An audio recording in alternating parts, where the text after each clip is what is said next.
അവരുടെ റിലേഷൻഷിപ്പിൽ ഒരു വിള്ളലൊക്കെ വീണ് കപ്പിൾ തെറാപ്പി അല്ലെങ്കിൽ മാരേജ് കൗൺസിലിങ്ങിലൂടെ പോകുന്ന ഒരു കപ്പിളാണ് ഈദനും സോഫിയും. ഔട്ട് ഓഫ് സിങ്ക് ആയ അവരെ സിങ്ക് ആക്കാൻ അവരുടെ തെറാപ്പിസ്റ്റ് ഒരു വീക്കെൻഡ് ഗെറ്റവേ റെക്കമെൻഡ് ചെയ്യും. കുറച്ച് ദൂരം മാറിയുള്ള ഒരു പ്രോപ്പർട്ടി, ഒരു വലിയ വീടും പൂളും ഒരു ഗസ്റ്റ് ഹൗസും ഒക്കെ ഉള്ളൊരു പ്രോപ്പർട്ടി. ഈദനും സോഫിയും അവിടെ ചെല്ലുന്നു.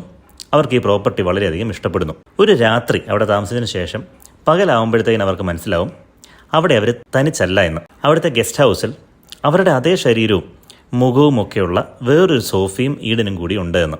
ഇതറിഞ്ഞ ഉടനെ തന്നെ അവിടുന്ന് രക്ഷപ്പെടാനാണ് അവരുടെ ആദ്യ ശ്രമമെങ്കിലും അവരുടെ ക്രംബ്ലിംഗ് റിലേഷൻഷിപ്പിനെ രക്ഷിക്കാൻ അവർക്ക് എക്സ്പ്ലെയിൻ ചെയ്യാൻ പറ്റാത്ത ഈ ഒരു പ്രതിഭാസത്തെ എക്സ്പ്ലോർ ചെയ്ത് കളയാം എന്നവർ തീരുമാനിക്കുന്നു. അങ്ങനെ അവർ തിരിച്ച് വീണ്ടും ആ പ്രോപ്പർട്ടിയിലേക്ക് ചെല്ലുന്നു. ഇതാണ് ദ വൺ ഐ ലവ് എന്ന സിനിമയുടെ പ്രിമൈസ്. ഈദന്റെയും സോഫിയുടെയും ഈ ഫേക്ക് വേർഷൻസ് ആകട്ടെ കുറച്ചുകൂടി ഐഡിയലൈസ്ഡ് വേർഷൻസ് ആണ്. ഒറിജിനൽ ഈദന്റെയും സോഫിയുടെയും കണ്ണുകളിൽ കൂടി കാണുമ്പോൾ അവരുടെ പാർട്ട്ണറിന്റെ ഫേക്ക് വേർഷൻ കുറച്ചുകൂടി ബെറ്റർ വേർഷൻസ് ആണ്. ഒരാളെ തന്നെ ഒരേ സമയം വെറുക്കാനും സ്നേഹിക്കാനും പറ്റുമോ? ഒരു റീസെറ്റ് ബട്ടൺ കിട്ടിയാൽ അതുവരെ ഒരു റിലേഷൻഷിപ്പിൽ നടന്ന കാര്യങ്ങൾ മാറ്റിവെച്ച് റീസെറ്റ് ചെയ്യാൻ പറ്റുമോ? ഒരു റിലേഷൻഷിപ്പിലെ ലവ്, ട്രസ്റ്റ്, ബിട്രയൽ തുടങ്ങിയ തീമുകളെ ഒരു ഫാന്റസി ത്രില്ലർ ജോണറിന്റെ കണ്ണുകളിലൂടെ കാണുകയാണ് ദ വൺ ഐ ലവ്.